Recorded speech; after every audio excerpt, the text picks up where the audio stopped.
Class 10th का board exam की तैयारी करने के लिए। ठीक है, तो देख सकते हैं कि ये 2023 का जो मॉडल पेपर जारी किया गया था बिहार बोर्ड की तरफ से वो है। इसमें आपको 20 से 30% आपको पूछता है। ठीक है, 20 से 30% तक आपका इसमें से क्वेश्चन पूछता है। ठीक है, तो ये साइंस का है, तो इसका हम आज कराने वाले हैं, ऑब्जेक्टिव कराने वाले हैं। देखिए एकदम आपको यहाँ पे लड़ जाएगा 30 से 40, यहाँ पे आपका नंबर आ जाएगा। ठीक है, तो देखिए यहाँ पे इसका जो पहला प्रश्न है, कह रहा है कि निम्नांकित में किसका अपवर्तनांक अधिक है। आपके चार ऑप्शन सामने हैं, तो बता दें जो इसमें हीरा है इसका अपवर्तनांक सबसे अधिक होता है, इसलिए राइट आंसर बिल्कुल बी आपका सही हो जाए। हीरा का अपवर्तनांक क्या है, अधिक होता है।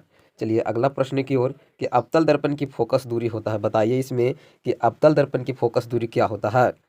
तो बता दें आपको जो अवतल दर्पण होता है उसका फोकस दूरी ऋणात्मक होता है, इसलिए राइट आंसर बिल्कुल ए आपका सही हो जाएगा। ठीक है, चलिए अब आगे चलते हैं। कह रहा है कि किसी लेंस में मुख्य फोकस की संख्या कितनी होती है। बहुत इंपॉर्टेंट प्रश्न है कि किसी लेंस में मुख्य फोकस की संख्या कितनी होती है, तो इसका राइट आंसर बिल्कुल बी आपका सही हो जाएगा, 2। किसी लेंस की किसी लेंस में मुख्य फोकस की संख्या कितनी होती है, 2 होता है, वो आपको याद करना है।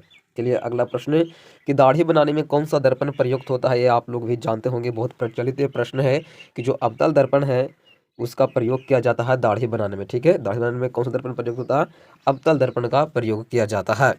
चलिए अगला प्रश्न की ओर चलते हैं कि अवतल दर्पण की फोकस दूरी एफ एवं वक्र त्रिज्या आर में क्या संबंध होता है, आपको बताना है। तो जो आपको बता दें कि इसका जो राइट आंसर हो जाएगा बिल्कुल सही, आपको सही हो जाएगा, एफ बराबर आर बटा 2 हो जाएगा। ठीक है, या आपको रह सकता है इसको क्रॉस मल्टीप्लिकेशन करिएगा तो क्या रहेगा, आर बराबर 2f, या आर बराबर 2f रहे, या आपको एफ बराबर आर बटा 2, ये दोनों में से कोई भी रहेगा तो आपको इसको टिक कर देना। ठीक है, चलिए अब अगला प्रश्न की ओर चलते हैं कि निम्नलिखित में से किस लेंस को अभिसारी लेंस कहते हैं। बताइए किस लेंस को अभिसारी लेंस कहते हैं। तो इसका जो राइट आंसर हो जाएगा वो बिल्कुल बी आपको सही हो जाएगा, उत्तल लेंस। उत्तल लेंस को क्या कहते हैं, अभिसारी लेंस कहते हैं। चलिए अगला प्रश्न की ओर चलते हैं कि दृश्य प्रकाश में किस वर्ण का तरंगदैर्घ्य न्यूनतम होता है। तरंगदैर्घ्य का रहा न्यूनतम होता है यानी सबसे कम होता है। तो आपको बता दें जो बैगनी रंग है उसका तरंगदैर्घ्य सबसे कम होता है, और लाल रंग है जिसका तरंगदैर्घ्य क्या होता है, अधिक होता है। ठीक है, तो चलिए अगला प्रश्न की ओर, कि तारों का टिमटिमाना प्रकाश के किस परिघटना को दर्शाता है। बताइए तारों का टिमटिमाना प्रकाश के किस परिघटना को दर्शाता है। तो इसका जो राइट आंसर हो जाएगा बिल्कुल डी आपको सही हो जाएगा, प्रकाश का अपवर्तन के कारण है वो तारे टिमटिमाते नजर आते हैं। यह आपको हरा सकता है कि वायुमंडलीय अपवर्तन भी ऑप्शन रह सकता है इसके जगह। ठीक है, तो वायुमंडलीय अपवर्तन रहे या प्रकाश का अपवर्तन रहे, आपको टिक कर देंगे। ठीक है, चलिए अगला प्रश्न की ओर चलते हैं कि निम्नलिखित में किसमें प्रकाश की चाल सबसे अधिक होती है। इंपॉर्टेंट प्रश्न है कि निम्नलिखित में किसमें प्रकाश की चाल सबसे अधिक होती है। तो इसका राइट आंसर बिल्कुल सी आपको सही हो जाएगा, निर्वात में। ठीक है, क्या हो जाएगा, निर्वात में। हवा में नहीं होगा, ध्यान दीजिएगा, हवा में नहीं होगा, नहीं कांच में होगा, अधिक किस में होगा, निर्वात में हो जाएगा। चलिए अगला प्रश्न की ओर चलते हैं कि प्रकाश के अपवर्तन के कितने नियम हैं। इसका तो दो आप लोग सब जानते होंगे, प्रकाश के परिवर्तन और अपवर्तन के दो नियम होते हैं। अगला प्रश्न है कि जल विद्युत संयंत्र किस ऊर्जा को विद्युत ऊर्जा में रूपांतरित करता है। जो जल विद्युत संयंत्र होता है वो आपको स्थितिज ऊर्जा को आपको रूपांतरित करता है विद्युत ऊर्जा में। ठीक है, तो इसलिए राइट आंसर क्या हो जाएगा, सी बिल्कुल सही हो जाएगा। चलिए अगला प्रश्न की ओर, कि जलता हुआ मोमबत्ती बदलता है। बताइए जो मोमबत्ती जलता है वो आपको रासायनिक ऊर्जा को प्रकाश ऊर्जा में बदलता है। ठीक है, वो रासायनिक अभिक्रिया होता है, क्या होता है, रासायनिक अभिक्रिया इसमें होता है, और रासायनिक ऊर्जा को क्या में बदलता है, प्रकाश ऊर्जा में बदल देता है, इसलिए राइट आंसर बिल्कुल बी आपको सही हो जाएगा। ठीक है, चलिए अगला प्रश्न की ओर चलते हैं। कह रहा है कि एक विद्युत सेल से धारा प्राप्त करने पर इसके सिरों के बीच विभवांतर का मान, ठीक है, वाहक बल की तुलना में होता है। ठीक है, तो इसका जो राइट आंसर हो जाएगा बिल्कुल बी हो जाएगा, कम हो जाता है। ठीक, क्या होता है, तुलना में उसको कम हो जाता है। चलिए अगला प्रश्न की ओर, कि प्रतिरोध का मान बढ़ाने के लिए प्रतिरोधों को जोड़ा जाना चाहिए।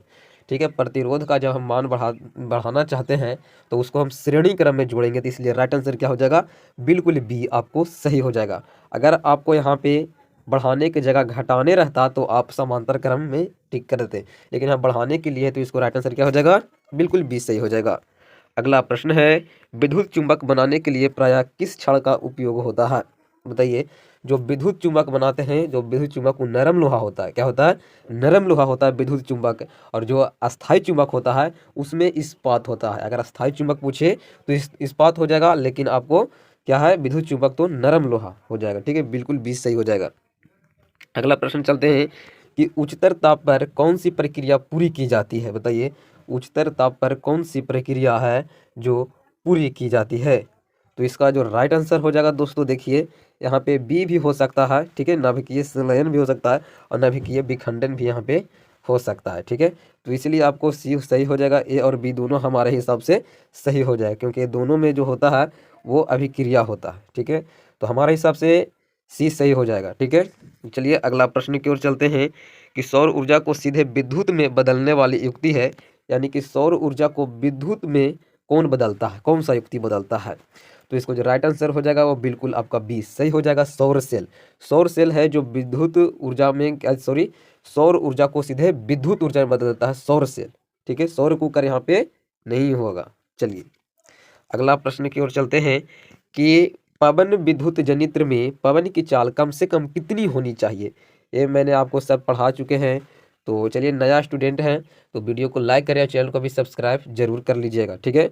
तो 18 आपको इसमें से कोई नहीं हो जाएगा, क्यों, क्योंकि इसमें आपको पढ़ाए थे कि 15 किलोमीटर पर घंटा आपको होना चाहिए स्पीड कम से कम, लेकिन 15 किलोमीटर यहाँ पे आपको नहीं दिया गया, ठीक है।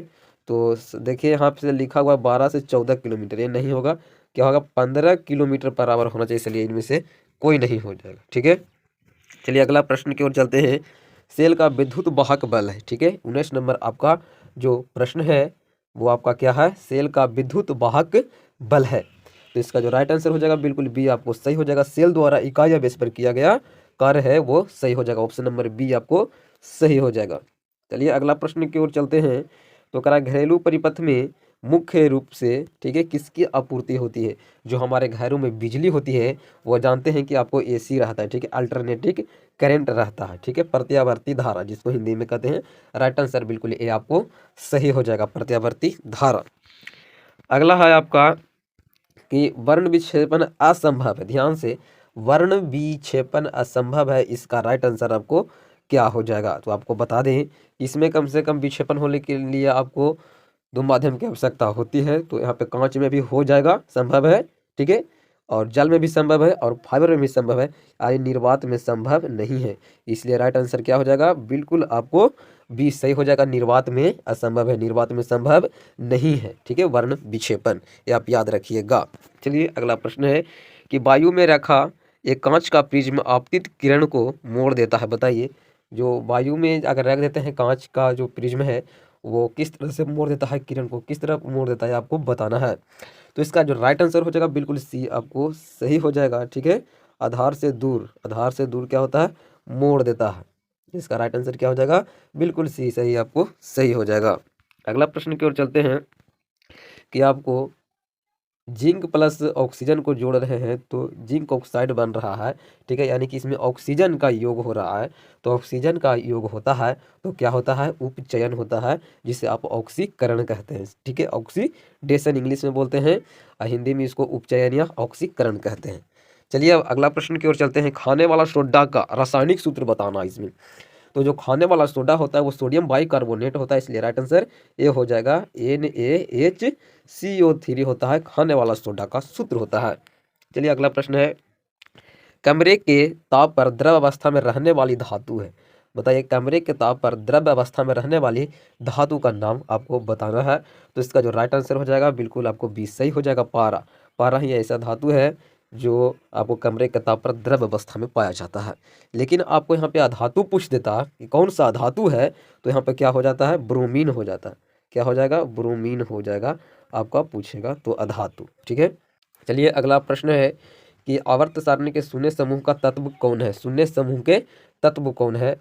तो शून्य समूह का ही है या 18 समूह का ही है, ठीक है, दोनों एक ही होता है। तो इसमें क्या हो जाएगा, इसका राइट आंसर बिल्कुल बी आपका सही हो जाएगा, हीलियम, ठीक है। चलिए अगला प्रश्न की ओर चलते हैं कि सोडियम कार्बोनेट के जलीय विलयन में मेथिल ऑरेंज का विलयन मिलाने पर विलयन का रंग परिवर्तित होकर निम्नलिखित में से कैसा हो जाता है, ये आपको बताना है। तो इसका जो आपको राइट आंसर हो जाएगा एनसीईआरटी के हिसाब से आपको सी हो जाएगा, गुलाबी हो जाता है, क्या हो जाता है, गुलाबी हो जाएगा। चलिए अगला प्रश्न कि ग्लोबल वार्मिंग के लिए उत्तरदायी गैस बताना है, ग्लोबल वार्मिंग के लिए उत्तरदायी गैस कौन है, ये आपको बताना है। तो इसका जो राइट आंसर हो जाएगा बिल्कुल बी आपको सही हो जाएगा, कार्बन डाइऑक्साइड है जो आपका राइट आंसर हो जाएगा। चलिए अब अगला प्रश्न की ओर चलते हैं। कह रहा है गंधक की परमाणु संख्या क्या है। गंधक जिसको आपको सल्फर का, देखिए इंग्लिश में सल्फर है ना, सल्फर जिसको एस से सूचित किया जाता है, तो उसका क्या होता है आपको परमाणु संख्या 16 होता है। सल्फर का क्या होता है 16 होता है। चलिए अब अगला प्रश्न की ओर कि अम्ल का जलीय विलयन विद्युत का संचालन करता है क्योंकि अम्ल जल में, तो आपको हम बताए थे जो अम्ल है जल में विलय होता है और उसमें विलय होकर क्या होता है हाइड्रोजन आयन देता है। ठीक है, तो क्या हो जाएगा आयनित तो होता है, और राइट आंसर क्या हो जाएगा बिल्कुल बी आपको सही हो जाएगा। ठीक है, चलिए अब अगला प्रश्न की ओर। ये अधिकतर धातुओं के ऑक्साइड होते हैं, बताइए जो धातुओं के ऑक्साइड होते हैं वो आपको बताना है। तो इसका जो आपका राइट आंसर हो जाएगा बिल्कुल ये आपको सही हो जाएगा क्षारीय। धातुओं के ऑक्साइड क्या होता है क्षारीय। अगर आपको धातुओं के ऑक्साइड दे देगा तो क्या हो जाता अम्लीय हो जाता है, आप ध्यान देना, ये आप नोट करते चलिए। ठीक है, साथ ही आप वीडियो को लाइक करिए, चैनल को भी सब्सक्राइब जरूर कर लीजिएगा। चलिए अब अगला प्रश्न है कि आपको सोने में निम्नलिखित में कौन सी धातु मिलाकर मिश्र धातु तैयार किया जाता है। आप सब जानते हैं कि शुद्ध सोना का कोई भी आभूषण है वो नहीं बनाया जाता है, उसमें आपको मिलाया जाता है कॉपर मिलाया जाता है। क्या मिलाया जाता है कॉपर मिलाया जाता है, यानी कि तांबा मिलाया जाता है, इसलिए राइट आंसर बिल्कुल ये आपको सही हो जाएगा। चलिए अब अगला प्रश्न की ओर। यहाँ पे 33 नंबर प्रश्न है कि NaCl प्लस AgNO3 रिएक्शन करा रहा है AgCl और क्या है NaNO3 है, ये आपका प्रश्न है। तो यहाँ पे आप ध्यान से देखिएगा क्या कर रहा है, ध्यान से देखिए आप। NaCl है, NaCl है वो क्या है NO3 के पास क्या हो जा रहा है संयोग, इसके साथ संयोग कर ले रहा, और Ag और क्या है Cl इसके साथ है, तो क्या हो जाएगा इसका आंसर क्या हो जाएगा यहाँ पे इसको द्विव विस्थापन हो गया, यानी कि अदला बदली कर लिया, तो राइट आंसर क्या हो जाएगा सी आपको सही हो जाएगा। अदला बदली कर लिया है ना, तो इसलिए क्या हो जाएगा सी बिल्कुल आपको सही हो जाएगा द्विव विस्थापन।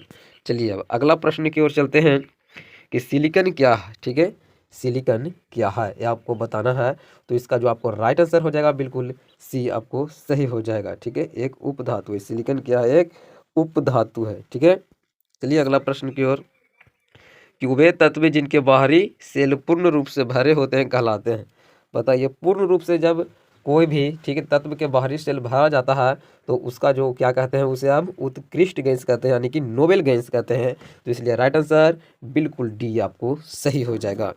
चलिए अगला प्रश्न है खड़िया का रासायनिक सूत्र क्या है। खड़िया का रासायनिक सूत्र क्या है खड़िया। ठीक है, तो इसका राइट आंसर क्या हो जाएगा ये आप बताइए।